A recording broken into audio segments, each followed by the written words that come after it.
তাহলে আজকের এই রাতটাকেই আমাদের নতুন গল্পের শুরু হিসেবে লেখা যাক।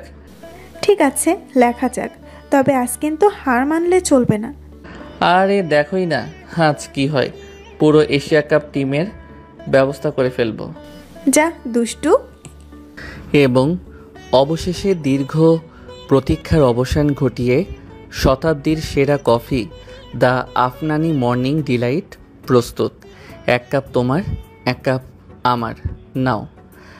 আমার পেটের সাথে তোমার এই অত্যাচার বন্ধ করবে আফনান? আর কত নাম দেবে তোমার এই অদ্ভুত সব আবিষ্কারের? রিদিতা বারান্দার সোফাটায় আদশা হয়ে একটা বই পড়ছিল। সে বই থেকে চোখ না সরিয়ে কথাটা বলল। তার বলার ভঙ্গিতে বিরক্তি থাকলেও ঠোঁটের কোণে একটা হালকা হাসিও ছিল, যা আফনান দেখতে পেল না। আবিষ্কারককে সম্মান করতে শেখো রিদিতা। সাধারণ মানুষ এটাকে শুধু কফি বলবে, কিন্তু একজন আর্টিস্টের চোখে এটা হলো তরল শিল্প। এর ঘ্রাণটা নিয়ে দেখো, শুধু ঘ্রাণটা নাও, মনে হবে যেন তুমি ইন্দোনেশিয়ার কোনো কফি বাগানে হেঁটে বেড়াচ্ছ আর পাশ দিয়ে একটা দারুচিনির আস্ত জঙ্গল চলে গেছে।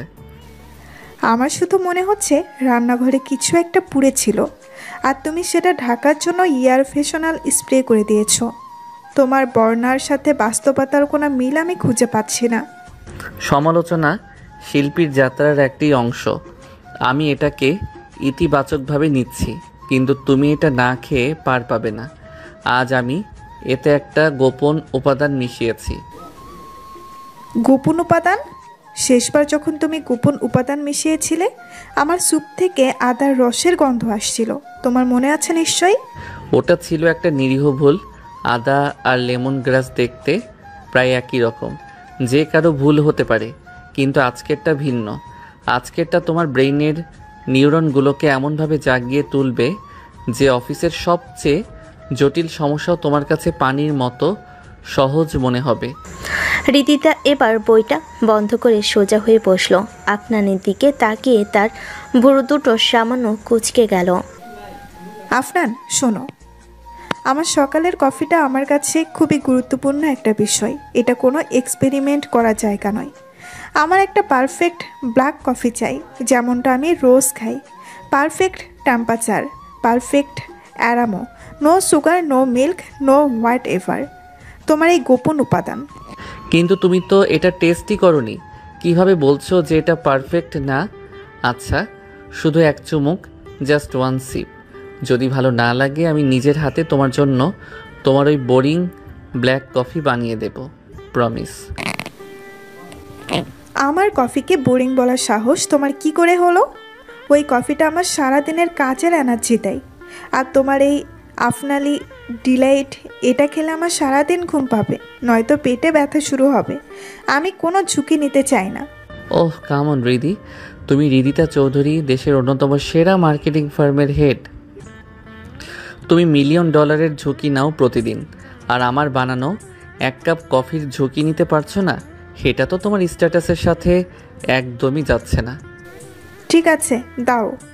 আফনানের মুখটা উজ্জ্বল হয়ে উঠল।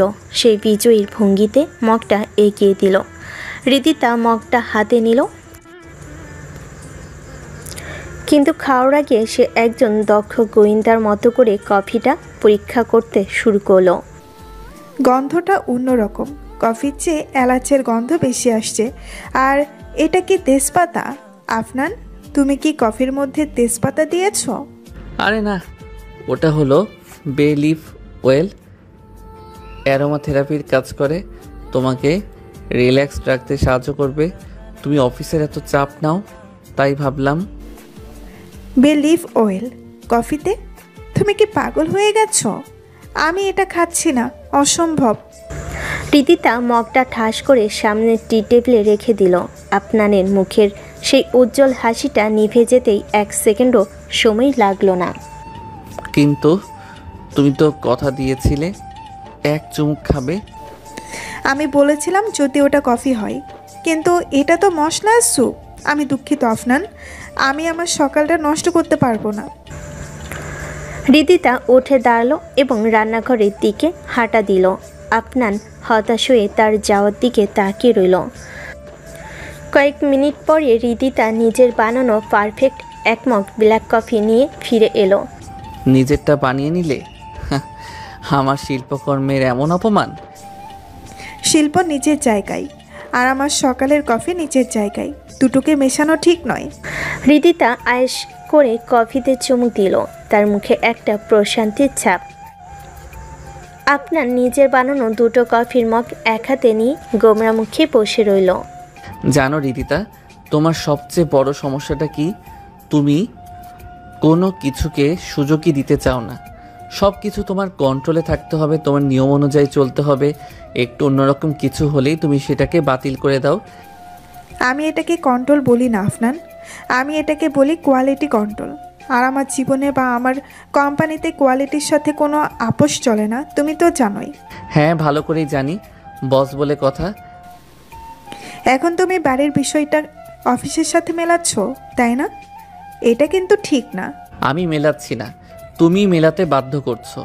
এখানেও তুমি আমার বস হওয়ার চেষ্টা করছো। আমি কি খাবো, কি পরবো, কিভাবে কফি বানাবো, সব কিছুতেই তোমার একটা মতামত থাকতেই হবে। আমি তোমার স্ত্রী আফনান, তোমার যত্ন নেওয়াটা আমার দায়িত্ব। তুমি যদি কফির নামে মশলার স্যুপ খাও, তাহলে আমাকে তো বলতেই হবে। যত্ন নাকি কর্তৃত্ব, কোনোটাই তোমার কাছে পরিষ্কার না রিদিতা। তুমি ভালোবাসার নামেও আসলে নিজের কন্ট্রোলটাকে প্রতিষ্ঠা করতে চাও। তুমি বিষয়টাকে বেশি গভীরে নিয়ে যাচ্ছ। এটা শুধু একটা কফি ছিল। না রিদিতা, এটা শুধু একটা কফি না, এটা হলো তোমার মানসিকতার প্রতিফলন। তুমি নতুন কিছু গ্রহণ করতে ভয় পাও, তুমি পরীক্ষাকে ভয় পাও, কারণ পরীক্ষায় ব্যর্থ হওয়ার সম্ভাবনা থাকে। আর বস রিদিতা চৌধুরী তো ব্যর্থ হতে পারে না, তাই না? ব্যর্থতাকে আমি ভয় পাই না আফনান, আমি অপ্রয়োজনীয় ঝুঁকিকে এড়িয়ে চলি। আর তোমার এই কফিটা ছিল একটা অপ্রয়োজনীয় ঝুঁকি। তাই? আচ্ছা ঠিক আছে, চ্যালেঞ্জ রইল। আপনার হঠাৎ করে সোজা হয়ে বসলো, তার চোখের ভাষা বদলে গেছে। সেখানে এখন তার অভিমান নেই, বরং একটা জেদ দেখা যাচ্ছে। কিসের চ্যালেঞ্জ? এই বাড়িতে তো তুমি তোমার ক্ষমতার জোরে জিতে গেলে, কিন্তু আমি তোমাকে তোমার নিজের জায়গায়, তোমার অফিসে সবার সামনে এমন কিছু একটা গ্রহণ করতে বাধ্য করব যা আমার তৈরি, আমার আইডিয়া, আমার কনসেপ্ট। আর তুমি সেটাকে বাতিল করতে পারবে না, বরং তুমি ওটার প্রশংসাই করবে। অফিসে তুমি আমাকে চ্যালেঞ্জ করছো? তুমি ভুলে যাচ্ছ আফনান, এই অফিসের প্রতিটি সিদ্ধান্ত আমার অনুমোদন ছাড়া পাস হয় না। তোমার আইডিয়া যতই ভালো হোক, চূড়ান্ত সিদ্ধান্তটা আমারই থাকবে। দেখা যাবে, সিদ্ধান্ত তোমারই থাকবে, কিন্তু পরিস্থিতি এমন হবে যে তুমি আমার আইডিয়াটা গ্রহণ করতে বাধ্য হবে। যদি আমি জিতি, তাহলে আগামী 1 মাস বাড়িতে বা অফিসে কোনো বিষয়েই তুমি আমার উপর বসগিরি ফলাতে পারবে না। বেশ, খুব তো আত্মবিশ্বাস দেখছি। আর যদি তুমি হেরে যাও? যদি আমি হেরে যাই, তাহলে আগামী 2 মাস অফিসের সব প্রেজেন্টেশনের স্লাইড আমি বানিয়ে দেব, এমনকি সবচেয়ে বিরক্তিকর ক্লায়েন্টের গুলাও। হৃদিতার চোখ দুটো জ্বলে উঠল। এটা তার জন্য খুবই লোভনীয় একটা প্রস্তাব ছিল। চ্যালেঞ্জ গ্রহণ করলাম, কিন্তু মনে রেখো আফনান, অফিসটা আমাদের শোবার ঘর নয়। ওখানে আবেগ বা সম্পর্কের কোনো জায়গা নেই। ওখানে শুধু মেধা আর যোগ্যতার বিচার হয়। সেটা তো সময় বলে দেবে মাই ডিয়ার বস। সময় আর আমার একটা ব্রিলিয়েন্ট আইডিয়া। আপনান উঠে দাঁড়ালো এবং তার সেই আপনারই মর্নিং ডিলাইট কফির মগটা হাতে তুলে একটা দীর্ঘ চুমুক দিল। তারপর এমনভাবে মুখটা বিকৃত করলো যা দেখে রীতি তার হাসি চেপে রাখা কঠিন হয়ে গেল। আপনান বুঝতে পারল তার নিজের বানানো কফি আসলেই খাওয়ার যোগ্য ছিল না, কিন্তু চ্যালেঞ্জটা তো আর ফিরিয়ে নেওয়া যায় না। এক অদ্ভুত জেদ আর মিষ্টি প্রতিশোধের আকাঙ্ক্ষা নিয়ে তাদের শুক্রবারের সকালটা এক নতুন দিকে মোড় নিল। ঢাকার বনানী এক বহুতল ভবনে 13 তলার ফ্ল্যাটের বেলকুনির এই লড়াই এখন অফিসে মিটিং রুমে পৌঁছানোর অপেক্ষায় রইল। এমন সময় আপনানের ফোনটা তার স্বরে বেজে উঠল। এই দেখো আম্মার ফোন। তোমার কথাই হয়তো জিজ্ঞেস করবে, কি বলবো? বলবো যে তোমার পুত্রবধূ তার স্বামীকে সকাল সকাল মশলার স্যুপ খাইয়ে মারার চেষ্টা করছিল। ফোনটা ধরো আফনান। আর আমার নামে আজে বাজে কিছু বললে তোমার খবর আছে। আম্মা আমাকে তোমার চেয়ে বেশি ভালোবাসেন, ভুলে যেও না। হ্যাঁ, সেটা তো ভালোবাসবেই, কারণ তার ছেলেটা তো একটা অবুঝ শিশু, যাকে কিনা তার স্ত্রী ঠিক মতো যত্নই করে না। আপনান হাসতে হাসতে ফোন রিসিভ করলো। সে স্পিকার অন করে দিল যাতে রিদিতাও কথা শুনতে পায়। আসসালামু আলাইকুম আম্মা, কেমন আছো? আব্বা ভালো আছেন? ওয়ালাইকুম আসসালাম। আমরা সবাই ভালো আছি বাবা, তোরা কেমন আছিস? রিদিতা মা কই, সে ভালো আছে তো? হ্যাঁ আম্মা, আমরা দুজনই খুব ভালো আছি। ও আমার পাশেই বসে আছে। এই যে তোমার আদরের পুত্রবধূকে ফোন দিচ্ছি, কথা বলো। আপনান ফোনটা রিদিতার দিকে এগিয়ে দিল। রিদিতা ফোনটা হাতে নিয়ে মিষ্টি গলায় কথা বলা শুরু করলো। আসসালামু আলাইকুম আম্মা, আপনি কেমন আছেন? আব্বার শরীর ভালো? ভালো আছি মা, তোমার গলা শুনে আরও ভালো লাগলো। তোমরা দুজন ঠিকমতো খাওয়া দাওয়া করছো তো? আপনার তো খালি বাইরের খাবার খায়, তুমি একটু খেয়াল রেখো মা ওর। আপনি একদম চিন্তা করবেন না আম্মা, আমি ওর দিকে পুরোপুরি খেয়াল রাখছি। আজ সকালেও নিজের হাতে ওর জন্য স্পেশাল কফি বানিয়ে দিয়েছি। রিদিতা কথা বলার সময় আপনানের দিকে আর চোখে তাকালো। আপনান চোখ বড় বড় করে ইশারায় বোঝানোর চেষ্টা করলো। মিথ্যা কথা কেন বলছো? আমি তো জানি তুমি খেয়াল রাখবে। শোনো, একটা জরুরি কথা বলতে ফোন দিলাম। বাড়ির গাছের আম তো সব পেকে গেছে, ল্যাংড়া হিমসাগর সব। আমি আজকেই তোমাদের জন্য এক ঝুড়ি পাঠিয়ে দিচ্ছি, বিকেলের মধ্যেই পেয়ে যাবে। আমের কথা শুনেই আপনানের চোখ দুটো চকচক করে উঠল। সে প্রায় লাফিয়ে উঠে ফোনটা রিদিতার হাত থেকে প্রায় কেড়ে নিল। আম্মা, সত্যি বলছো? সব আম পাঠিয়ে দিচ্ছ? আহা, কতদিন পর বাড়ির গাছের আম খাবো। সব পাঠিয়ে দিও, একটাও যেন না থাকে। আরে পাগল ছেলে, সব পাঠালে আমরা কি খাবো? তোদের জন্যই তো বেশি করে দিচ্ছি, সাবধানে খাস। আর শোন, ঝুড়ির মধ্যে আমের নিচে একটা ছোট পুটলিতে আচার আছে, রিদিতা মার জন্য, আমার হাতের বানানো। সত্যি আম্মা, আপনি আমার জন্য আচার পাঠিয়েছেন? আপনাকে যে কি বলে ধন্যবাদ দেব। ধন্যবাদ পরে দিও, আগে ভাগের কথা হোক। আম্মা, তুমি কিন্তু আমগুলো সমান 2 ভাগে ভাগ করে দেবে, অর্ধেক আমার, অর্ধেক রিদিতার। ও কিন্তু আবার আমার ভাগ থেকে চুরি করে খেয়ে ফেলে। কি? আমি চুরি করে খাই? তুমি তো গতবার আমার ভাগের হিমসাগরগুলো লুকিয়ে লুকিয়ে শেষ করেছিলে, আমি তো তোমাকে ধরতেই পারিনি। মিথ্যে কথা, ওগুলো পিঁপড়াই ধরেছিল, তাই আমি ওগুলো ফেলে দিয়েছিলাম। হ্যাঁ, ঠিক তাই। আপনানের সাফাই শুনে রিদিতা চোখ পাকিয়ে তাকালো। ফোনের ওপার থেকে তার শাশুড়ি হাসছিলেন। তোদের এই ঝগড়া আমি কোনো দিনও থামাতে পারলাম না। আচ্ছা, আমি এমনভাবে পাঠাবো যেন তোদের কোনো ঝগড়া না হয়। এখন রাখি বাবা, ভালো থাকিস। আচ্ছা আম্মা, আব্বাকে সালাম দিও। আল্লাহ হাফেজ। ফোনটা রেখে দেওয়ার সাথে সাথেই আপনান আর রিদিতার মধ্যে নতুন করে খুনসুটি শুরু হয়ে গেল। পিঁপড়াই ধরেছিল, তাই না? তোমার মতো 2 পেয়ে পিঁপড়া থাকতে গাছের পিঁপড়ার আর দরকার হয় না। দেখো, ভালো কথা বলছি, আমের ভাগাভাগি নিয়ে কিন্তু কোনো চালাকি চলবে না।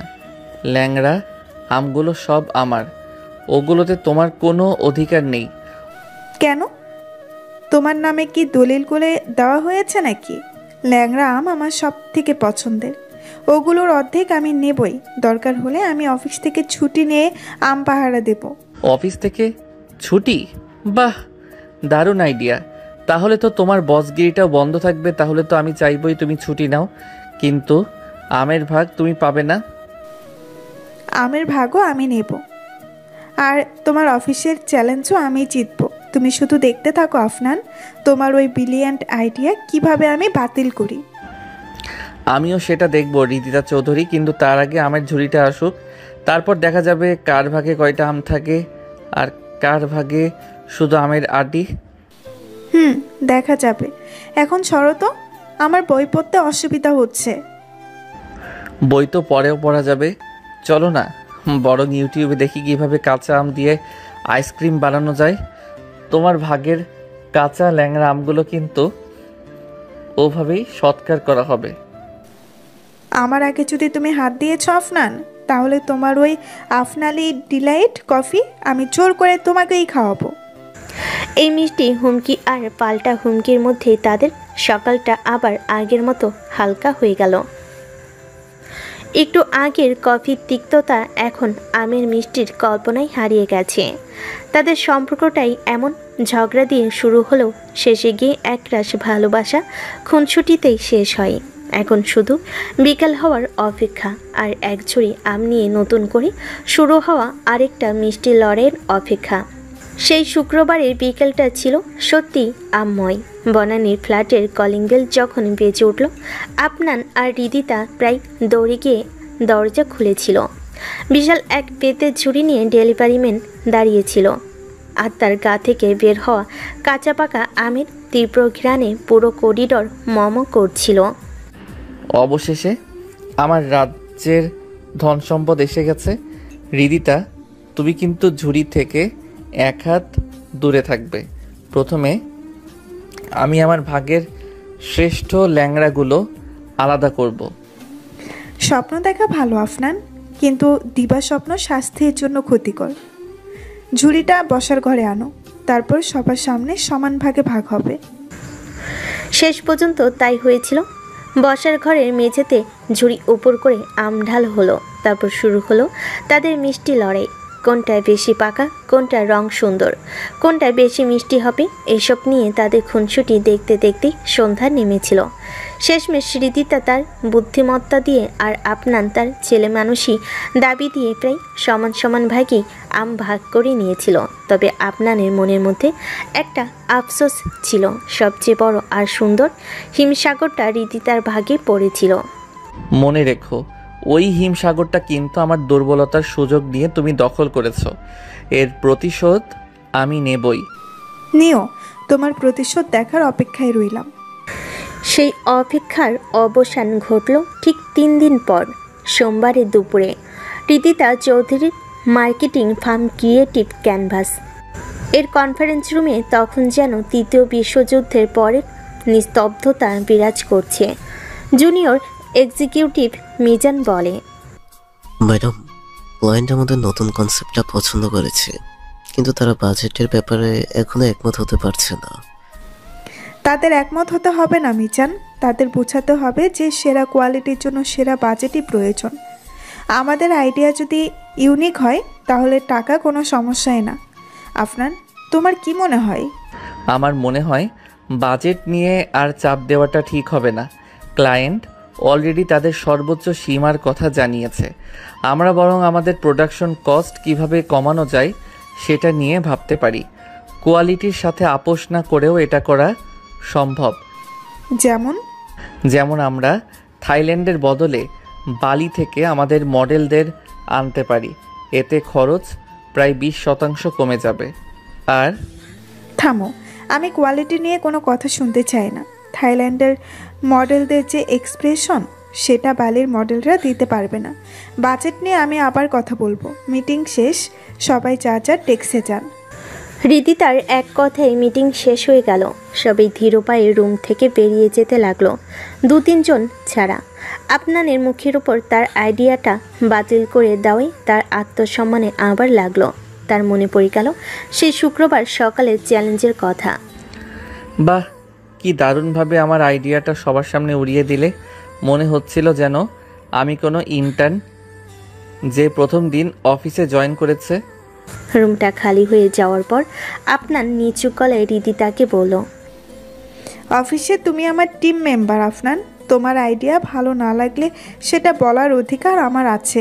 এটাকে ব্যক্তিগতভাবে নেওয়ার কিছুই নেই। ব্যক্তিগতভাবে নেব না? তুমি তো আমাকে কথাই শেষ করতে দিলে না। আমার কাছে আরও 2টো অপশন ছিল খরচ কমানোর। আমরা এটা নিয়ে পরে কথা বলবো। এখন আমার মাথা ধরেছে, আমার একটা স্ট্রং ব্ল্যাক কফি লাগবে। রিদিতা কপালে হাত দিয়ে চেয়ারে হেলান দিল। আফনানের চোখে মুখে হঠাৎ একটা দুষ্টু বুদ্ধির ঝিলিক খেলে গেল। এটাই সুযোগ, প্রতিশোধ নেওয়ার এর চেয়ে ভালো সুযোগ আর হতে পারে না। অবশ্যই মাই ডিয়ার বস, আপনার জন্য কফি তো বানাতেই হবে। আপনারা সবাই অনেক খেটেছেন। আজ সবার কফি আমার পক্ষ থেকে, দ্য আফনানি রিফ্রেশার। আপনার কথাটা এমনভাবে ঘোষণা করলো যেন সে কোনো পুরস্কার বিতরণ করছে। রিদিতা কিছু বলার আগে সে দ্রুত কনফারেন্স রুম থেকে বেরিয়ে অফিসে প্যান্ট্রির দিকে চলে গেল। আফনানি রিফ্রেশার নামটা শুনেই আমার ভয় লাগছে। না জানি এবার আরও নতুন কি করে বসে আমার রোমান্টিক হাজবেন্ডটা। রিদিতা আপন মনে কথাটা বলল।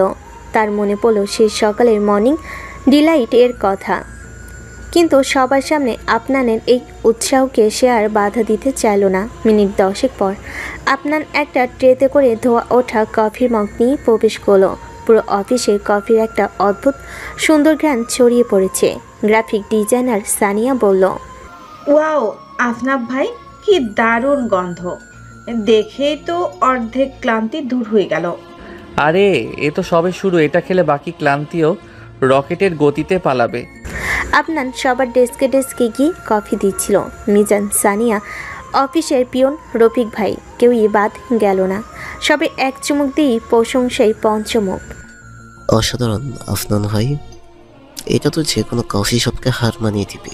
ধন্যবাদ মিজান, শিল্পীর কদর গুণীজনরাই বোঝে। আপনার হাসি মুখে সবার প্রশংসা গ্রহণ করছিল। ততক্ষণে রিদিতা তার কেবিনে চলে গেছে। অবশেষে সে সবচেয়ে সুন্দর দেখতে মগটা নিয়ে রিদিতার কেবিনের দিকে এগিয়ে গেল। তার হৃৎপিণ্ডটা সামান্য দ্রুত গতিতে চলছিল। সে দরজায় নক করল। ভেতরে আসো। ম্যাডাম, আপনার স্পেশাল কফি। বসের জন্য তো সব কিছু স্পেশাল হওয়া চাই। দেখতে তো বেশ ভালোই লাগছে, গন্ধটাও সুন্দর। আজ তাহলে তোমার গোপন উপাদানটা কি? আশা করি তেজপাতা নয়। না ম্যাডাম, আজ এতে আছে শুধু আমার আন্তরিকতা আর আপনার প্রতি আমার সম্মান। তোমার মতলব আমার খুব একটা ভালো লাগছে না আফনান। তুমি এত সহজে হার মানার পাত্র নও। কি যে বলেন না ম্যাডাম, আমি তো আপনার একজন সামান্য কর্মচারী মাত্র। আপনার সেবা করাই তো আমার ধর্ম। রিদিতা সন্ধিয়ান চোখে আপনানের দিকে একবার তাকালো, তারপর কফির মগটা হাতে তুলে নিল। সে সাবধানে একটা চুমুক দিল। প্রথম মুহূর্তে তার কোনো প্রতিক্রিয়া হলো না। কফির স্বাদটা সত্যি অসাধারণ ছিল। রিচ, ক্রিমি আর দারুচিনির হালকা মিষ্টি একটা ভাব। এটা ঠিক। এটা তো আসলেই খুব ভালো হয়েছে আফনান, আমি অবাক হলাম। ধন্যবাদ ম্যাডাম, আপনার ভালো লেগেছে জেনে আমার জীবন ধন্য হলো। আপনানের মুখে বিজয়ীর হাসি। রিদিতা দ্বিতীয় এবং একটু বড় একটা চুমুক দিল। আর ঠিক তখনই বিস্ফোরণটা ঘটল। প্রথমে তার মনে হলো গলায় কিছু একটা আটকে গেছে। তারপর মনে হলো হাজারটা সুই একসাথে তার জিবার গলায় ফুটে গেল। কফির স্বাদের নিচ থেকে বেরিয়ে এলো এক ভয়ঙ্কর তীব্র ঝাল। নাগামরিচের সেই ভয়ঙ্কর ঝাল, যা কয়েক ফোঁটায় যথেষ্ট একটা মানুষকে অস্থির করে দেওয়ার জন্য। আফনান। রিদিতার মুখ লাল হয়ে গেছে, তার চোখ দিয়ে পানি চলে এসেছে। সে কথা বলতে পারছে না। সে বসের ভাবমূর্তি ধরে রাখার জন্য আপ্রাণ চেষ্টা করছে, কিন্তু ঝালের তীব্রতা তার সব প্রতিরোধ ভেঙে দিচ্ছিল।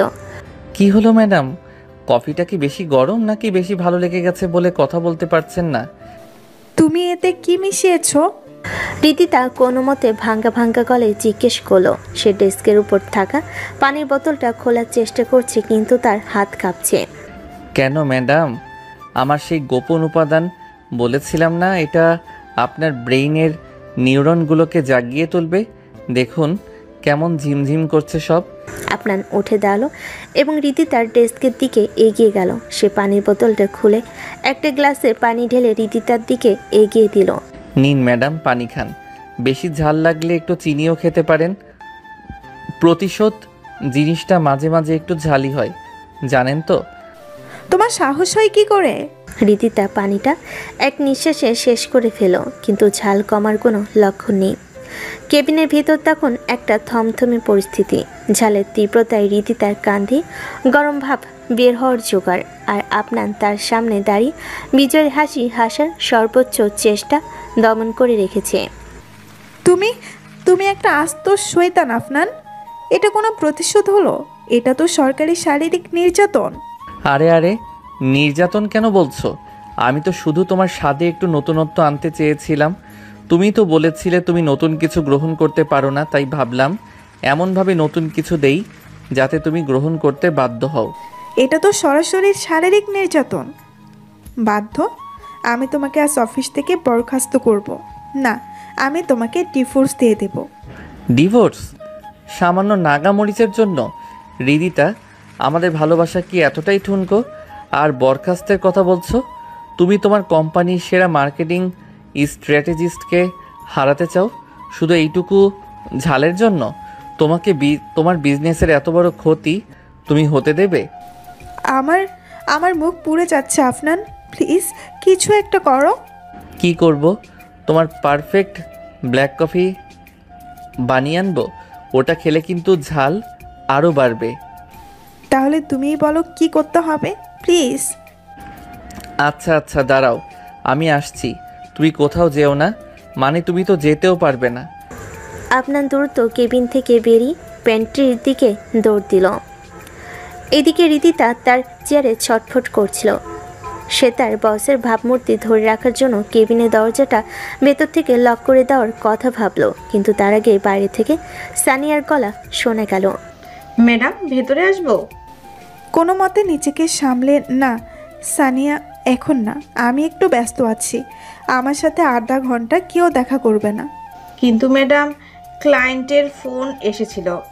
আমি বলেছি না, এখন না। রীতিতার ধমক শুনে সানিয়া সম্ভবত ভয় পেয়ে চলে গেল। রীতিতা দ্রুত টিস্যু দিয়ে চোখ মুখ মুছল। কাচের দেওয়ালে নিজের লাল হয়ে যাওয়া চেহারা দেখে তার নিজেরই অবাক লাগলো। ক্রিয়েটিভ ক্যানভাস এর অপ্রতিরোধ্য বস আজ সামান্য মরিচের কাছে এতটা অসহায়। তার নিজের উপরই প্রচণ্ড রাগ হচ্ছিল। কোথায় গেল এই লোকটা? আমাকে এই অবস্থায় ফেলে রেখে কি পালিয়ে গেল নাকি? সে প্রায় কাঁদো কাঁদো হয়ে ভাবছিল। রীতিতার মনে হলো সে সবার সামনে এই বিধ্বস্ত চেহারা নিয়ে থাকতে পারবে না, তার একটু একা থাকা দরকার। সে কোনো মতে টলতে টলতে উঠে দাঁড়ালো এবং কেবিনের গোপন দরজা দিয়ে অফিসের রুপটপের দিকে চলে গেল। সেই সুউচ্চ বিল্ডিংয়ের রুপটপটা ছিল রীতিতার ব্যক্তিগত আশ্রয়। যখনই তার খুব বেশি চাপ মনে হতো বা কোনো বড় সিদ্ধান্ত নিতে হতো, সে এখানে এসে দাঁড়াতো। খোলা আকাশ আর হুহু বাতাস তার মনকে শান্ত করত, কিন্তু আজ বাতাসও তার মুখের জ্বালা কমাতে পারছিল না। আমি ওকে ছাড়বো না। ওর ভাগের সবগুলো ন্যাংরা আম আমি আচার বানিয়ে ফেলবো। আর প্লে স্টেশনটা আমি বিক্রি করে দেব। সে রেলিং ধরে দাঁড়িয়ে রাগে ফুঁসছিল। চোখ দিয়ে তখন আর শুধু ঝালের জন্য নেই, অপমান আর অসহায়ত্বের পানি পড়ছিল। ঠিক তখনই তার পেছনে পায়ের শব্দ হলো। আমার প্লে স্টেশন বিক্রি করার আগে এটা একটু খেয়ে দেখো, আশা করি কাজে দেবে। রীতিতা ঘুরে তাকালো। আপনানের হাতে একটা ছোট্ট বাতি, তাতে ধপধপে সাদা দই আর উপরে হালকা চিনি ছিটানো। আপনানের মুখে এখন আর সেই দুষ্টু হাসিটা নেই, বরং সেখানে ছিল একরাশ চিন্তা আর মমতা। যাব, আগে এটা খাও প্লিজ হৃদি। আমি বুঝতে পারিনি এতটা লেগে যাবে।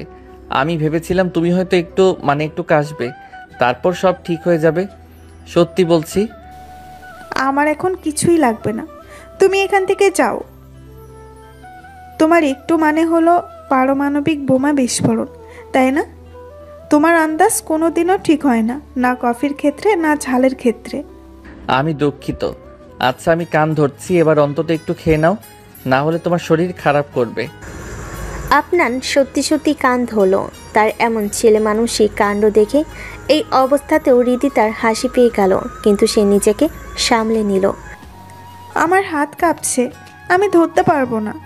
তাহলে আমি খাইয়ে দিচ্ছি। রীতিতা কিছু বলার আগে আপনান চামচে করে একটু দই তুলে রীতিতার মুখের সামনে ধরল। রীতিতা কয়েক মুহূর্ত ইতস্তত করল, তারপর ছোট বাচ্চার মতো মুখ খুলো। ঠান্ডা মিষ্টি দইটা মুখে যাওয়ার সাথে সাথে রীতিতার মনে হলো যেন কেউ আগুন নেভানোর জন্য পানি ঢেলে দিয়েছে। সে চোখ বন্ধ করে ফেল। কেমন লাগছে এখন? আর একটু খাও। আপনান আবার দই এগিয়ে দিল। রীতিতা চুপচাপ খেয়ে নিল। আপনান পরম মমতায় চামচের পর চামচ দই খাইয়ে দিতে লাগলো। বিকেলের নরম আলো তাদের মুখে এসে পড়েছে। হু হু বাতাসে রিদিতার চুল উড়ছিল। আপনার এক হাত দিয়ে আলতো করে তার এলোমেলো চুলগুলো কানের পেছনে গুজে দিল। চোখ দিয়ে এখনো পানি পড়ছে? এটা ঝালের জন্য না, তাহলে? এটা রাগের জন্য আর অপমানের জন্য। তুমি সবার সামনে আমাকে চ্যালেঞ্জে হারিয়ে দিলে আফনান। আমি তোমাকে হারাতে চাইনি রিদি। আমি শুধু প্রমাণ করতে চেয়েছিলাম যে মাঝে মাঝে অপরিকল্পিত বা নতুন কিছু সুন্দর হতে পারে। যদিও আমার পদ্ধতিটা হয়তো একটু বেশি ঝাল ছিল। আমি হেরে গেছি, তাই না? না, আমরা জিতে গেছি। মানে হলো, আজ তুমি তোমার বসের খোলসটা থেকে বেরিয়ে এসেছো। আজ তুমি আর রিদিতা চৌধুরী দ্য বস নও। তুমি শুধু আমার রিদিতা, যে সামান্য ঝাল লাগলেই বাচ্চাদের মতো কাঁদে। আপনান কথাটা বলে হাসলো। রিদিতা কিছু না বলে আপনানের বুকে মাথা রাখলো। আপনানও তাকে আলতো করে জড়িয়ে ধরল। আমার খুব কষ্ট হচ্ছিল আফনান, যখন আমি কথা বলতে পারছিলাম না আর তুমি মজা করছিলে। আমি জানি, আর আমারও খুব কষ্ট হচ্ছিল তোমাকে ওই অবস্থায় দেখে। কিন্তু আমি চেয়েছিলাম তোমার অহংকারের দেয়ালটা ভাঙতে। তুমি অফিসের চাপে নিজেকে এতটাই কঠিন বানিয়ে ফেলেছো যে আমি আমার সেই পুরনো হাসি খুশি রিদিতাকে প্রায় হারাতেই বসেছিলাম। আমি কি সত্যিই এতটা বদলে গেছি? না, তুমি একটু বদলাওনি। তুমি শুধু তোমার আসল রূপটাকে একটা কঠিন আবরণের নিচে লুকিয়ে রেখেছিলে। আজকে নাগা মরিচ সেই আবরণটাকে জ্বালিয়ে দিয়েছে। এরপর যদি তুমি আমার কফিতে কিছু মিশিয়েছো তাহলে আমি সত্যি সত্যিই তোমার প্লে স্টেশনটা ভেঙে ফেলবো। আর মেশাবো না, প্রমিস। তবে তোমার চ্যালেঞ্জে হেরে যাওয়ার শাস্তিটা কি হবে সেটা কিন্তু আমি ভুলিনি। আগামী 1 মাস নো বসগিরি, মনে আছে তো? মনে আছে, কিন্তু অফিসের ভেতর আমি এখনো তোমার বস। সেটা তো শুধু অফিসের ভেতরে, তাই না? অফিসের বাইরে মানে এই রুফটপে বা আমাদের বাড়িতে, সেখানে তুমি কি? সেখানে আমি শুধুই তোমার রিদি, তোমার প্রিয়তমা আর তোমার রোমান্টিক ঝগড়াটে বউ। এই ছোট্ট একটা আত্মসমর্পণ তাদের সম্পর্কের সমস্ত জটিলতা, অফিসের ক্ষমতার দ্বন্দ্ব আর অহংকারের লড়াইকে এক মুহূর্তে ধুয়ে মুছে দিল। আপনার রীতি তার কপালে আলতো করে চুমু খেলো। এখন মুখের ভিতরে ঝাল তো কমে গেছে। তাহলে এখন তো ঠোঁটের ঝালও কমতে হবে, তাই না? কিভাবে? দেখো কিভাবে। এরপর আর কি, যা হওয়ার তাই হলো। আপনার তার 2 হাত রীতিতার 2 কানের কাছে নিয়ে রীতিতাকে হালকা টান দিয়ে আপনানের ঠোঁট রীতিতার ঠোঁটে ছুঁয়ে দিল। এরপর দীর্ঘ 5 মিনিট হলো তাদের 4 ঠোঁটের তৃতীয় বিশ্বযুদ্ধ। ঝাল লাগার এই ঘটনাটি হয়তো শুরু হয়েছিল একটা প্রতিশোধ হিসাবে, কিন্তু শেষ হলো এক অসাধারণ মিষ্টি ভালোবাসার মুহূর্তে, যেখানে ক্ষমতা নয়, প্রেমী শেষ পর্যন্ত জয়ী হলো। বিকেলের পর রাত তখন প্রায় 9টা। অফিসের প্রায় সবাই চলে গেছে, শুধু আপনার অপেক্ষা করছিল রীতিতার জন্য। রীতিতা যখন তার ব্যাগ গুছিয়ে টেবিল থেকে বেরিয়ে এলো, আপনার দ্রুত তার সামনে গিয়ে দাঁড়ালো। সব কাজ শেষ নাকি আরো কিছুক্ষণ থেকে কোম্পানির ভাগ্য বদলানোর প্ল্যান আছে? আজকের মতো যথেষ্ট হয়েছে। আমার আর এক মুহূর্ত এখানে থাকতে ইচ্ছে করছে না। চলো বাড়ি যাই। তোমার মুখটা এখনো কেমন ফোলা ফোলা লাগছে।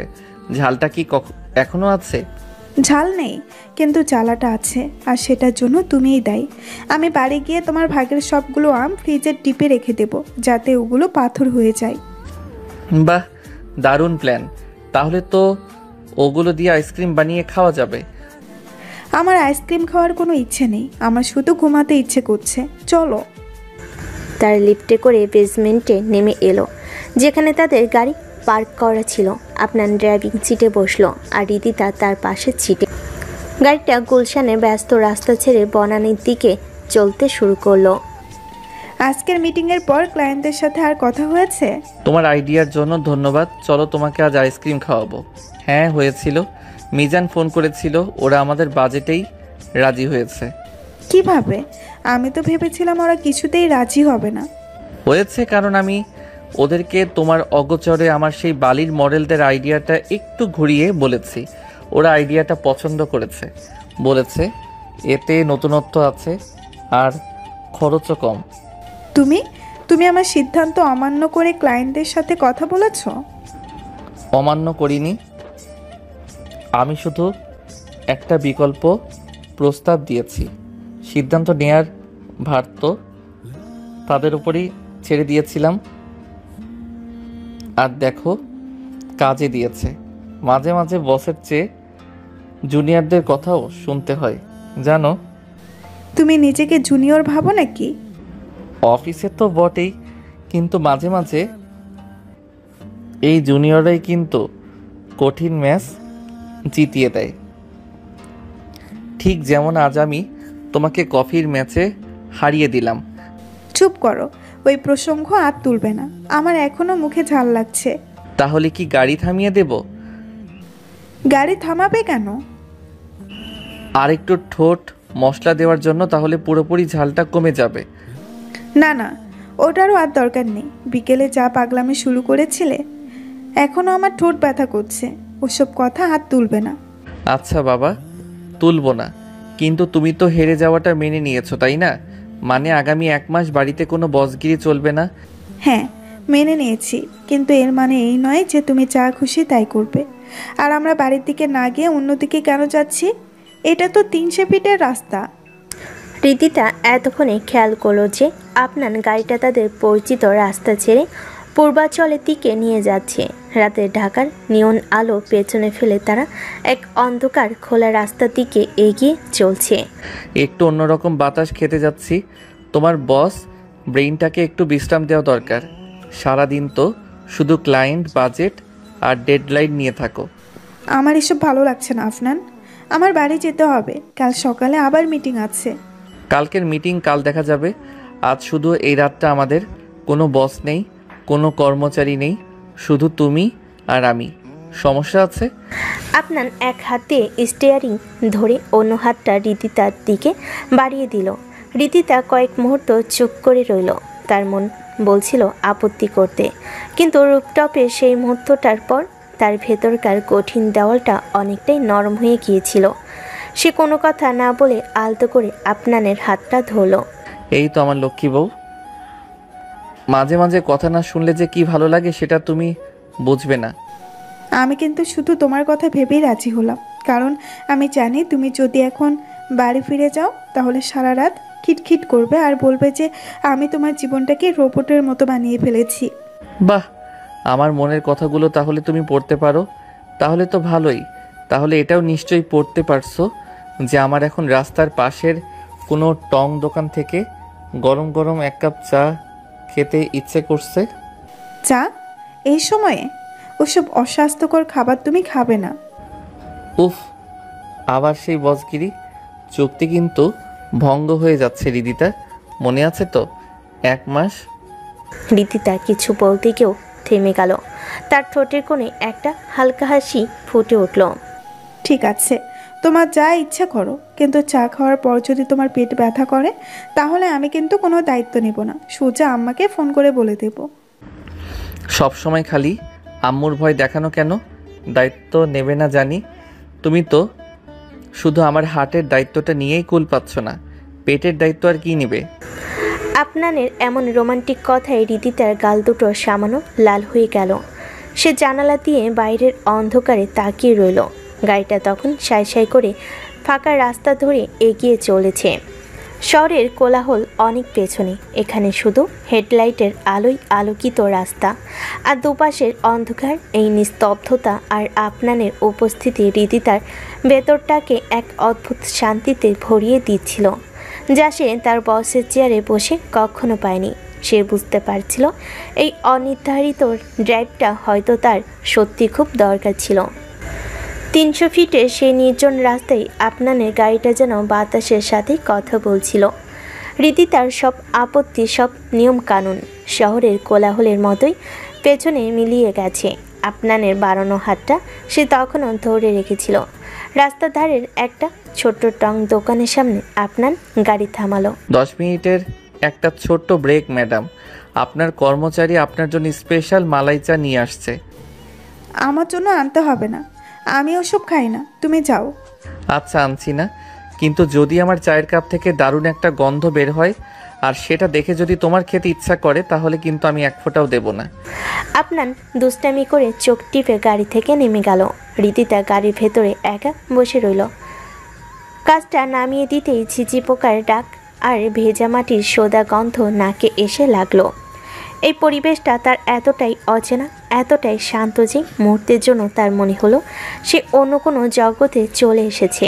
তার $1,000,000 প্রজেক্ট, ক্লায়েন্টের ডেডলাইন, অফিসের পলিটিক্স, সব কিছু কেমন যেন অর্থহীন মনে হতে লাগলো। আপনার দুটো ধোয়া ওঠা মাটির কাপ হাতে নিয়ে ফিরে এলো। একটা নিজের জন্য, আরেকটা রীতিতার দিকে না দেখি ড্যাশবোর্ডের ওপর রাখলো। এটা তোমার জন্য না, এটা আমি রেখেছি, যদি আমারটা ঠান্ডা হয়ে যায় তাহলে আমি নিজেই খাবো। মিথ্যা কথা বলার একটা সীমা থাকে আফনান। ধন্যবাদ। হৃদিতা আলতো করে চায়ের কাপটা তুলে নিল। গরম কাপের উষ্ণতা তার হাতে লাগতেই কেমন একটা ভালো লাগার অনুভূতি হলো। সে সাবধানে এক চুমুক দিল। ঘন দুধ আর এলাচের মিষ্টি গন্ধ মেশানো চাটা তার অমৃতের মতো লাগলো। কেমন হয়েছে আমার চয়েস? তোমার ওই দামি কফি শপের চেয়ে 1000 গুণ ভালো, তাই না? মন্দ না, কিন্তু অভ্যাস করে ফেলো। রোজ রোজ এসব খাওয়া চলবে না। আচ্ছা বস, আপনার হুকুম শিরোধার্য। তারা চুপচাপ চা শেষ করলো। আপনার আবার গাড়িটা স্টার্ট দিল, কিন্তু এবার আর গাড়িটা আগের মতো মসৃণভাবে চলল না। দু একবার ঝাঁকুনি দিয়ে কেমন একটা গঙ্গানির মতো শব্দ করে থেমে গেল। কি হলো আবার? এই জাপানিজ গাড়িগুলোর এটাই সমস্যা, ভাব আর দেমাগ দুটোই বেশি। কি হয়েছে আফনান? গাড়ি বন্ধ হয়ে গেল কেন? বুঝতে পারছি না, দাঁড়াও দেখছি। আপনার বেশ কয়েকবার স্টার্ট দেওয়ার চেষ্টা করলো, কিন্তু গাড়ির ইঞ্জিন থেকে কোনো সারা শব্দ এলো না। ঠিক তখনই যেন তাদের দুর্ভাগ্যকে আরও বাড়িয়ে তোলার জন্য আকাশ ভেঙে ঝুম বৃষ্টি নামলো। মুহূর্তের মধ্যে চারপাশটা ধোয়ার মতো হয়ে গেল। গাড়ির ছাদে ঝমঝম বৃষ্টির শব্দ ছাড়া আর কিছুই শোনা যাচ্ছিল না। অসাধারণ, এর চেয়ে ভালো আর কিছুই হতে পারে না। এখন আমরা এখানে সারা রাত বসে থাকবো, তাই তো? তোমার এই অ্যাডভেঞ্চারের শখের জন্য। আর এত চিন্তা করছো কেন? আমি তো আছি, আমি দেখছি কি করা যায়। আপনার ছাতা মাথায় দিয়ে গাড়ি থেকে নামলো। সে হেডলাইট জ্বালিয়ে ইঞ্জিনের বনেট খুলে চেক করতে লাগলো। হৃদিতা গাড়ি ভেতর থেকে দেখছিল। মুষলধারায় বৃষ্টিতে আপনার প্রায় পুরোটাই ভিজে গেছে। কয়েক মিনিট পর সে হাল ছেড়ে দিয়ে আবার গাড়িতে ফিরে এলো। কিছুই বুঝতে পারছি না, মেকানিক ছাড়া এটা ঠিক হবে না। তাহলে এখন? এখানে তো নেটওয়ার্কও নেই যে কাউকে ফোন করব। তাহলে আর কি করার? সকাল পর্যন্ত অপেক্ষা করা ছাড়া আর কোনো উপায় নেই। বৃষ্টিটা একটু কমলে হয়তো কোনো সাহায্য পাওয়া যেতে পারে। সকাল? আমার কালকে বোর্ড মিটিং আছে আফনান, সব কিছু শেষ হয়ে যাবে। একটা মিটিংয়ের জন্য সব কিছু শেষ হয়ে যাবে? হৃদিতা, তুমি কি ভুলে গেছো এই কোম্পানির মালিক তুমি? তুমি না গেলে মিটিং শুরুই হবে না। এত চাপ নিও না, যা হওয়ার সেটা তো হবেই। তার চেয়ে বরং এই মুহূর্তটাকে উপভোগ করো। আপনার তার ভেজা শার্টটা নিংড়ে সোজা হয়ে বসল। মিষ্টির ছাপটায় তার চুলগুলো কপালে লেপ্টে আছে। হৃদিতা তার দিকে তাকিয়ে রইল। এই প্রতিকূল অবস্থাতেও লোকটার মুখে কোনো চিন্তার ছাপ নেই। কি দেখছো অমন করে? আমার এই ভেজা বিধ্বস্ত চেহারার প্রেমে পড়ে গেলে নাকি? চুপ করো, তোমার জন্যই আজ এই অবস্থা। আচ্ছা, আমার জন্যই। কিন্তু ভাবো তো, শেষ কবে আমরা এইভাবে একসাথে কোনো কাজ ছাড়া, কোনো কল ছাড়া, কোনো ফোন কল ছাড়া, কোনো টেনশন ছাড়া শুধু দুজন দুজনের সাথে ছিলাম? আপনার প্রশ্নটা হৃদিতার বুকের গভীরে গিয়ে আঘাত করলো। তার হঠাৎ করে মনে পড়ল, না, শেষ কবে এমন হয়েছিল। এই নিস্তব্ধতাটা কেমন অদ্ভুত সুন্দর, তাই না? শুধু বৃষ্টির শব্দ। আচ্ছা, এই নিস্তব্ধতা ভাঙার জন্য কিছু করা যাক। আপনার গাড়ির মিউজিক সিস্টেমটা অন করলো। পেন ড্রাইভ থেকে একটা পুরনো প্লেলিস্ট সিলেক্ট করলো সে। প্রথম যে গানটা বেজে উঠল সেটা ছিল হাবিবের দিন গেল। এই সুরটা শোনার সাথে সাথে হৃদিতার শরীরটা কেমন যেন কেঁপে উঠল। তার মনে হলো সেই টাইম মেশিনে চড়ে 7 বছর পেছনে ফিরে গেছে। সেই সময় যখন সে বস হৃদিতা চৌধুরী ছিল না, শুধু ছিল আপনাদের ভালোবাসার হৃদি। এই প্লাস্টিকটা চিনতে পারছো? আমাদের ভার্সিটির শেষ দিনগুলোতে এই গানগুলোই তো আমাদের সঙ্গী ছিল। মনে আছে টিএসসির সামনে বসে ঘন্টার পর ঘন্টা আমরা এই গানগুলো শুনতাম, আর তুমি আমার কাঁধে মাথা রেখে ভবিষ্যতের স্বপ্ন দেখতে। হৃদি তার চোখ দুটো ছলছল করে উঠল। প্রতিটি গান, প্রতিটি সুর তাকে তাদের সম্পর্কের সোনালি দিনগুলোর কথা মনে করিয়ে দিচ্ছিল। সেই প্রথম দেখা, প্রথম রিকশায় ঘোরা, একসাথে বৃষ্টিতে ভেজা, সব কিছু যেন চোখের সামনে ভাসছিল। এই এই প্লে লিস্টটা, আমরা আমরা কোথায় হারিয়ে গেলাম আফনান? আমি আমি কেন এমন হয়ে গেলাম? আমরা কোথাও হারাইনি রিদি, শুধু পথটা একটু অন্যরকম হয়ে গেছে, কিন্তু গন্তব্য তো একই আছে। না আফনান, আমি বদলে গেছি। আমি এতটাই বদলে গেছি যে আমি ভুলেই গিয়েছিলাম এই গানগুলো আমার কতটা প্রিয় ছিল। আমি ভুলেই গেছিলাম তোমার সাথে বৃষ্টিতে ভিজতে আমার কতটা ভালো লাগতো। আজ অফিসের ওই রুফটপে দাঁড়ানোর আগ পর্যন্ত আমি ভুলেই গিয়েছিলাম যে তোমার বুকে মাথা রাখলে আমার সব টেনশন দূর হয়ে যায়। রিদিতা আর নিজেকে ধরে রাখতে পারল না, সে অঝরে কাঁদতে শুরু করলো। তার কান্নার মধ্যে ছিল শুধু বছর চাপ নয়, ছিল ভালোবাসার মানুষটাকে সময় দিতে না পারার যন্ত্রণা, ছিল নিজেকে হারিয়ে ফেলার এক গভীর কষ্ট। আমার দম বন্ধ হয়ে আসে আফনান। এই বসের মুখোশটা পরতে পরতে আমি আমার আসলকেই ভুলে গেছি। আমার ভয় হয় একদিন তুমিও হয়তো আমাকে আর চিনতে পারবে না। তুমি হয়তো আমার এই কঠিন রূপটা দেখতে দেখতে আমার ভেতরের মানুষটাকেই ভুলে যাবে। কখনোই না। আপনার রিদিতার মুখটা দোহাতে তুলে ধরল, সে আলতো করে তার চোখের পানি মুছে দিল। আমি তোমাকে তোমার চেয়েও বেশি চিনি রিদিতা। তোমার এই বসের মুখোশটা তো শুধু বাইরের পৃথিবীর জন্য, আমার জন্য তো তুমি সব সময় আমার সেই পুরনো রিদিতা, যে সামান্য কারণে অভিমান করে, যে আমার বানানো বাজে কফি খেয়েও হাসে, যে আমার কাঁধে মাথা রেখে নিশ্চিন্তে ঘুমিয়ে পড়ে। বস তো শুধু অফিসের জন্য, আমার জন্য তুমি সব সময় আমার ভালোবাসা। আপনানের কথাগুলো রিদিতার হৃদয় সবচেয়ে গভীর জায়গায় গিয়ে পৌঁছালো। সে আর কোনো কথা না বলে আপনানের কাঁধে মাথা রাখল। আপনান তাকে আলতো করে জড়িয়ে ধরল। গাড়ির ভেতরে তখন বেজে চলেছে তাদের প্রিয় সব পুরনো গান, আর বাইরে ঝমঝম করে বৃষ্টি পড়ছে। জানালার কাছে বিন্দু বিন্দু জল জমে ভেতরের উষ্ণতাকে যেন আরও বাড়িয়ে তুলেছে। আমার খুব ইচ্ছে করছে এখন এই বৃষ্টিতে ভিজতে। তোমার ইচ্ছে আর আমি পূরণ করব না তা কি হয়? কিন্তু কালকে বোর্ড মিটিংয়ের কি হবে? তোমার তো আবার ঠান্ডা লেগে যেতে পারে বস। লাগুক ঠান্ডা, একটা মিটিং আমার জীবনের চেয়ে বড় নয়, আর আমার জীবন তো তুমি। এই ছোট্ট স্বীকারোক্তিটুকুই যথেষ্ট ছিল। আপনার আর এক মুহূর্ত দেরি করলো না, সে গাড়ির দরজা খুলে দিল। দুজন একসাথে গাড়ি থেকে নেমে এলো মুষলধারার বৃষ্টির মধ্যে। নির্জন রাস্তায় গাড়ির হেডলাইটের আলোয় তারা দুজন একে অপরকে জড়িয়ে ধরে ভিজতে লাগলো। অফিসের ক্ষমতা, চ্যালেঞ্জ, প্রতিশোধ, সব কিছু সেই রাতের বৃষ্টিতে ধুয়ে মুছে গেল। টিকে রইল শুধু দুটো মানুষের নিখাত ভালোবাসা, যা সময়ের স্রোতে হারিয়ে গেল, আজ আবার তার পুরনো ঠিকানা খুঁজে পেয়েছে। সেই রাতের বৃষ্টির পর প্রায় 2 সপ্তাহ কেটে গেছে। আমার আর রিদিতার সম্পর্কের বরফটা অনেকটাই গলে গেছে। অফিসে রিদিতা এখনও বস, কিন্তু তার কর্তৃত্বে এখন আর সেই আগের মতো শীতল কাঠিন্য নেই। আর বাড়িতে আমার নো বসগিরি চুক্তি বেশ ভালোভাবেই কার্যকর আছে। আমাদের খুনসুটি, আমের ভাগ নিয়ে ঝগড়া, আর একসাথে রাতের বেলা লং ড্রাইভে সব কিছুই ফিরে এসেছে।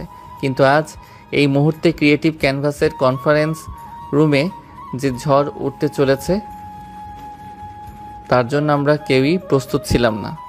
কনফারেন্স রুমের বিশাল ওভাল টেবিলের এক প্রান্তে বসে আছেন রহমান গ্রুপ এর চেয়ারম্যান জনাব বশির রহমান এবং তার ছেলে আইমান রহমান। তারা ক্রিয়েটিভ ক্যানভাসের সবচেয়ে পুরনো এবং সবচেয়ে সম্মানিত ক্লায়েন্ট। টেবিলের অন্য প্রান্তে রিদিতা, তার পাশে আপনান এবং তাদের টিমের অন্য সদস্যরা, মিজানো, সানিয়া, সবার চোখে মুখে একটা চাপা উত্তেজনা। বশির রহমান বলেন, রিদিতা, তোমার বাবা আমার খুব ভালো বন্ধু ছিলেন। তার হাত ধরেই তোমাদের এই কোম্পানির জন্ম। আজ এত বছর পরও আমরা তোমাদের সাথেই আছি, কারণ আমরা তোমাদের কোয়ালিটির উপর বিশ্বাস রাখি। আজকের এই প্রেজেন্টেশনটা আমাদের জন্য খুব গুরুত্বপূর্ণ। আশা করি তোমরা আমাদের হতাশ করবে না। আপনি নিশ্চিন্তে থাকতে পারেন আঙ্কেল। আমরা গত 3 মাস ধরে এই প্রজেক্টের উপর কাজ করেছি। আমি ব্যক্তিগতভাবে পুরো বিষয়টা তদারকি করেছি।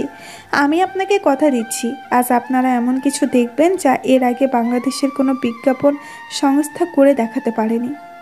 রীতি তার গলা স্বরে ছিল অগাধ আত্মবিশ্বাস। সে তার ল্যাপটপের দিকে তাকালো। তার তৈরি করা হাইটেক হলোগ্রাফিক প্রেজেন্টেশনটা ছিল তার তুরুপের তাস। সে জানত এই প্রেজেন্টেশন শুরু হওয়ার পর রহমান গ্রুপের মুক্ত হওয়া ছাড়া আর কোনো উপায় থাকবে না। তাহলে আমরা কি শুরু করতে পারি? রিদিতা আমার দিকে তাকিয়ে চোখের ইশারায় সম্মতি জানালো। আমি মৃদু হেসে তাকে বেস্ট অফ লাক জানালাম।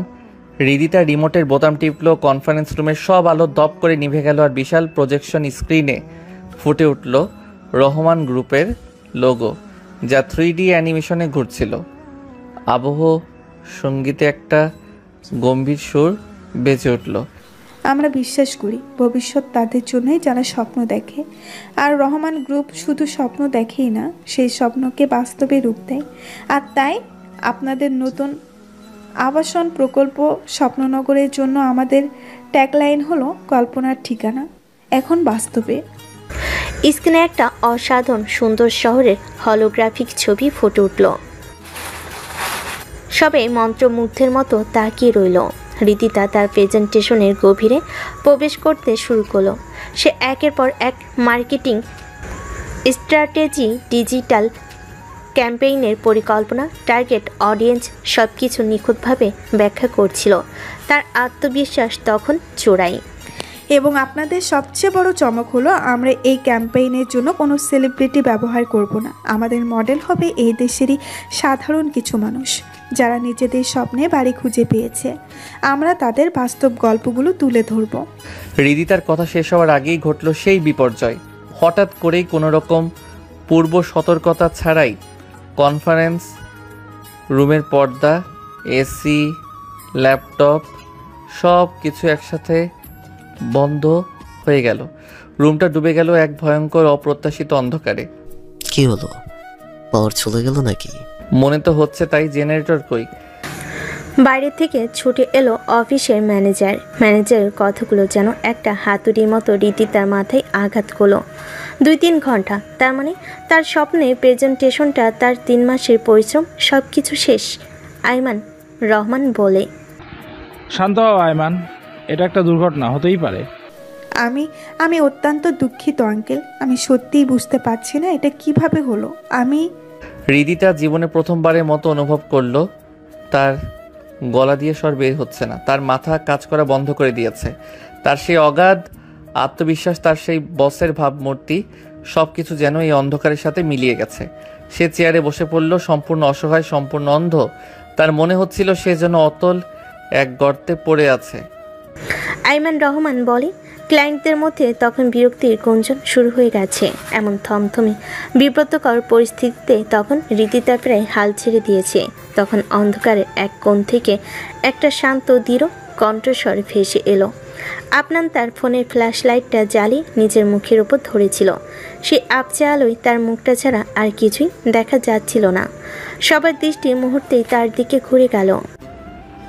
আলো নিভে গেছে বলে কি স্বপ্ন দেখাও থেমে যাবে জনাব? আমার বস মিস রিদিতা চৌধুরী আপনাদেরকে স্বপ্ননগরের কথা বলছিলেন সাধারণ মানুষের গল্পের কথা। আচ্ছা, গল্প শোনার জন্য তো আলোর প্রয়োজন হয় না, তাই না? প্রয়োজন হয় শুধু কান আর একটা খোলা মনের। রিদিতা অবাক হয়ে আপনানের দিকে তাকিয়ে রইল। এই লোকটা কি পাগল হয়ে গেছে? এই পরিস্থিতিতে সে কি করতে চাইছে? আইডিয়া যদি শক্তিশালী হয় তবে তার জন্য স্ক্রিন বা প্রজেক্টরের প্রয়োজন হয় না জনাব রহমান। আইডিয়ার আলো জ্বলে মানুষের মনের ভেতরে। আপনার পকেট থেকে একটা লাইটার বের করলো। সে হেঁটে গেল কনফারেন্স রুমের এক কোণায়, যেখানে ডেকোরেশনের জন্য কয়েকটা বড় বড় মোমবাতি রাখা ছিল। সে একটা একটা করে মোমবাতি জ্বালিয়ে দিল। মুহূর্তের মধ্যে রুমটা মোমবাতির স্নিগ্ধ নরম আলোয় ভরে গেল। সেই আলোয় সবার মুখ দেখা যাচ্ছিল, কিন্তু পরিবেশটা হয়ে উঠেছিল অনেক বেশি আন্তরিক, অনেক বেশি ব্যক্তিগত। আপনারা কিছু মনে না করলে প্রেজেন্টেশনের বাকি অংশটা আমি শেষ করতে চাই, কোনো স্ক্রিন ছাড়া, কোনো স্লাইড ছাড়া, শুধু কথা আর কল্পনা দিয়ে। বেশ বেশ ইন্টারেস্টিং, শোনা যাক তোমার পরিকল্পনা। ঢাকার এক কোনায় এক স্কুল শিক্ষক বাস করতেন যার নাম ছিল করিম সাহেব। সারা জীবন তিনি অন্যের ছেলেমেয়েদের পড়িয়ে মানুষ করেছেন, কিন্তু তার নিজের একটাই স্বপ্ন ছিল তার ছোট্ট মেয়েটাকে নিয়ে তিনি নিজের একটা বাড়ির বারান্দায় বসে বৃষ্টি দেখবেন। কিন্তু এই শহরে একটা নিজের বাড়ি কেনা তার কাছে ছিল আকাশসম কল্পনা। একদিন তিনি স্বপ্ননগরের বিজ্ঞাপন দেখলেন। তিনি ভাবলেন এও হয়তো আরেকটা মিথ্যা প্রতিশ্রুতি, কিন্তু তবুও মেয়ের মুখের দিকে তাকিয়ে তিনি একবারের জন্য রিস্ক নিলেন। আপনার তার অসাধারণ বাচনভঙ্গি দিয়ে একটার পর একটা গল্প বলতে লাগলো। সে কোনো মার্কেটিং জার্গন ব্যবহার করলো না, কোনো কঠিন শব্দ বললো না। সে শুধু মানুষের আবেগকে স্পর্শ করলো। তার কথাই ফুটে উঠেছিল একজন সদ্য বিবাহিত দম্পতির প্রথম সংসার পাতার স্বপ্ন। একজন মায়ের তার সন্তানের জন্য একটু খেলার জায়গার আকুতি। মোমবাতি কাঁপা কাঁপা আলোয় তার মুখটা দেখাচ্ছিল কোনো দক্ষ গল্পকারের মতো। ক্লায়েন্টরা যারা কিছুক্ষণ আগেও বিরক্ত হয়েছিল তারা এখন মন্ত্রমুগ্ধের মতো শুনছে। আইমান রহমানের মুখের কঠোর ভাবটাও বদলে গিয়ে সেখানে ফুটে উঠেছে একরাশ মুগ্ধতা।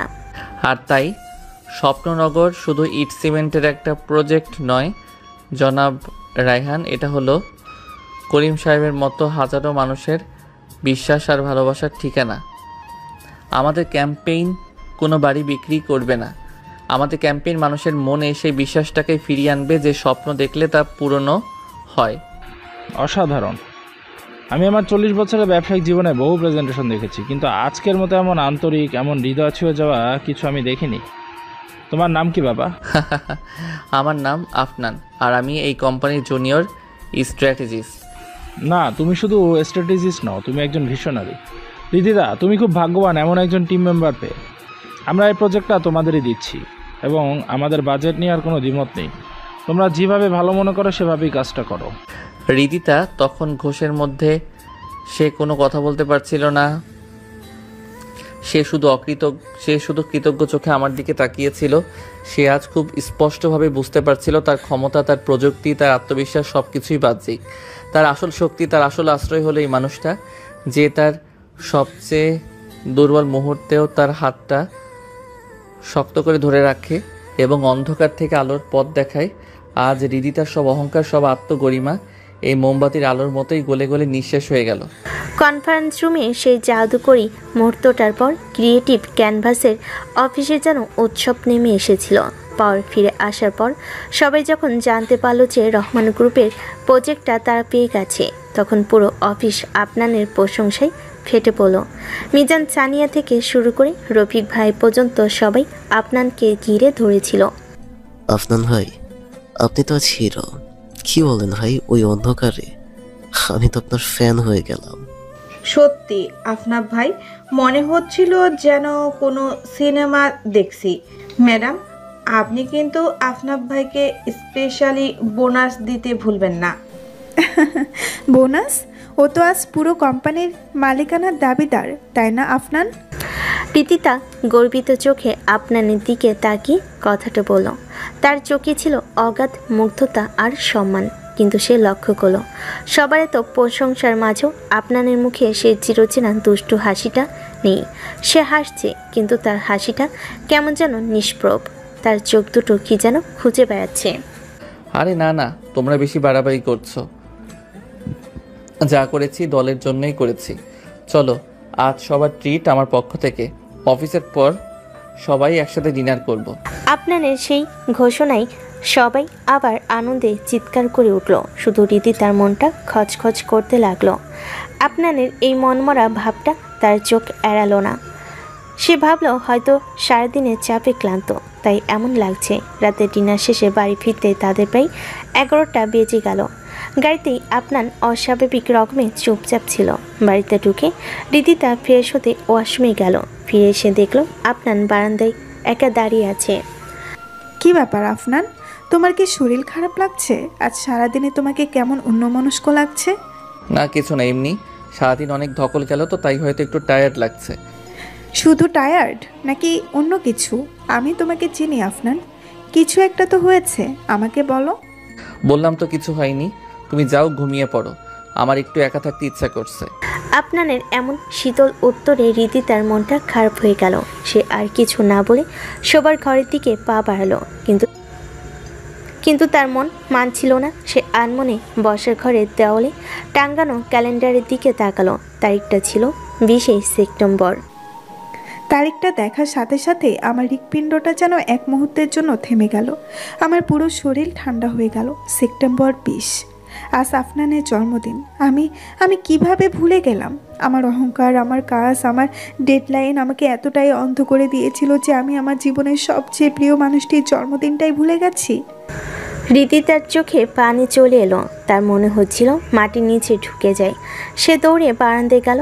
আফনান তখনও আকাশের দিকে তাকিয়েছিল। আফনান, আমি সরি।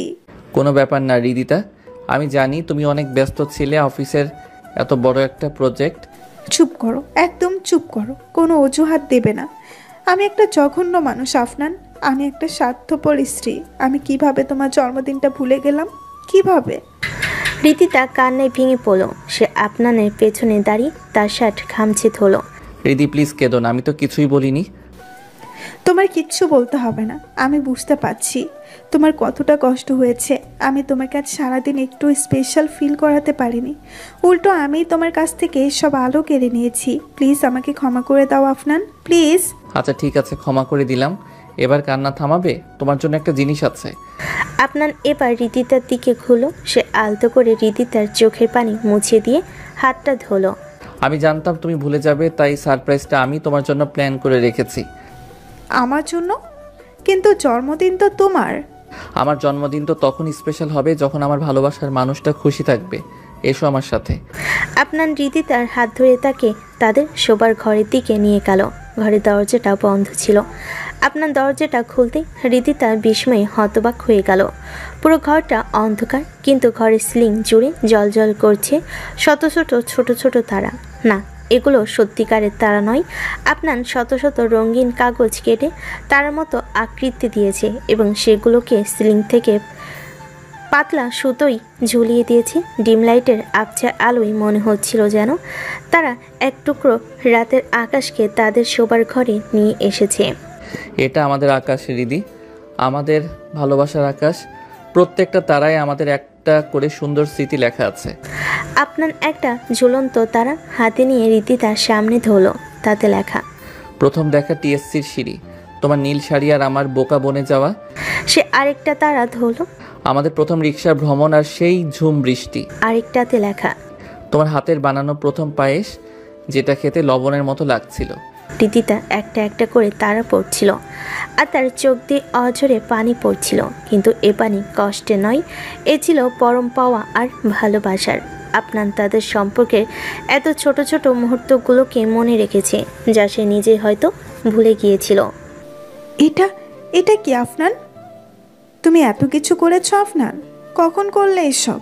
গত 2 রাত জেগে আমি চেয়েছিলাম তুমি যখন তোমার কাজের পৃথিবী থেকে ক্লান্ত হয়ে ফিরবে, তখন যেন আমাদের এই ছোট্ট পৃথিবীতে এসে শান্তি পাও।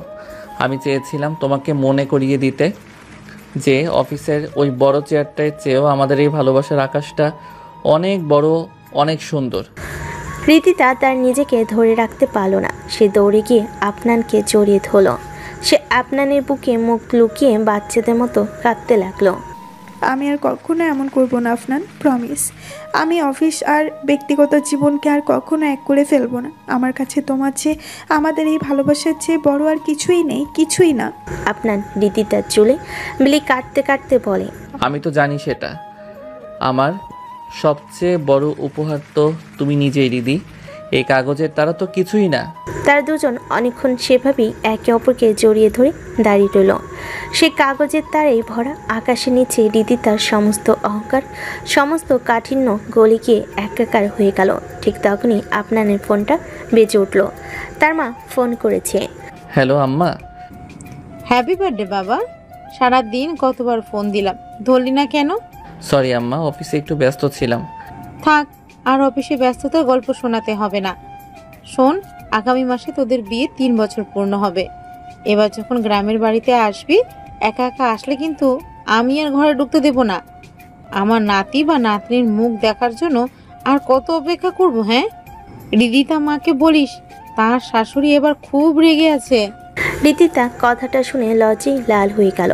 সে আফনানের বুক থেকে মুখ লুকানোর চেষ্টা করলো। আচ্ছা আম্মা, তোমার রাগের কথা আমি তাকে জানিয়ে দেব। এখন রাখি। ফোনটা রেখে দিই। আফনান দুষ্টু চোখে রিদিতার দিকে তাকালো। শুনলে তো, শাশুড়ি মায়ের হুকুম। এবার কিন্তু আর কোনো অজুহাত চলবে না ম্যাডাম।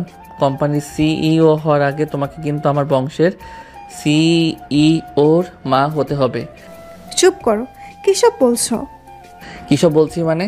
ভাবো তো, আমাদের এই তারাই ভরা আকাশের নিচে যদি আরেকটা ছোট্ট তারা এসে খেলা করে কেমন হবে? আপনার রিদিতার হাতটানি আলতো করে তার পেটের উপর রাখলো। এখানে আমাদের ছোট্ট একটা তারা আসবে, যার হাসিতে আমাদের এই ঘরটা আরও আলোকিত হয়ে উঠবে, যার জন্য আমরা নতুন নতুন গল্প লিখব, নতুন স্মৃতি তৈরি করব। কি রাজি? আমি তো কবে থেকেই রাজি আফনান। আমি শুধু অপেক্ষা করছিলাম আমার সেই পুরনো আফনান কবে আমার কাছে তার ভালোবাসার আবদার নিয়ে ফিরে আসবে। তাহলে আজকের এই রাতটাকেই আমাদের নতুন গল্পের শুরু হিসেবে লেখা যাক। ঠিক আছে, লেখা যাক, তবে আজ কিন্তু হার মানলে চলবে না। আরে দেখোই না আজ কি হয়, পুরো এশিয়া কাপ টিমের ব্যবস্থা করে ফেলবো। যা দুষ্টু।